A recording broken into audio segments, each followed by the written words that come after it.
Why is it that when somebody has a symptomatic patient and that patient has an EKG with a wide complex tachycardia, why do you have 15 different people trying to talk themselves and everyone else out of the possibility that that patient is indeed in ventricular tachycardia? Up to 85% of wide complex tachycardias are VTAC. If the patient has a history of cardiac disease, the positive predictive value of that wide complex tachycardia being VTAC is greater than 95%. So they bridge into describing missed VTAC in the emergency department. And they write, since arrhythmia specialists are not part of the medical staff of emergency rooms, shots fired, errors in diagnosing the ventricular or supraventricular origin of tachycardia often occurs. Thus, and then they cite another study, Dancy et al., showed that 99 physicians repetitively misdiagnosed as supraventricular the broad QRS tachycardia in patients with sustained VTAC. They go on.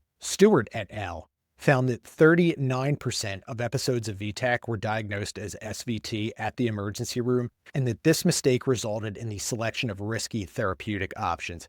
Errors occurred, although an analysis of the 12-lead EKG during tachycardia would have strongly suggested a ventricular origin.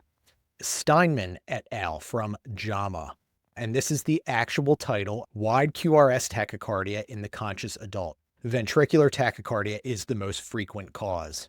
I like the directness of the title. They write, a diagnosis of ventricular tachycardia was established in 85% of cases. In the patients with VTAC, AV dissociation was recognized on the 12-lead electrocardiogram in 38%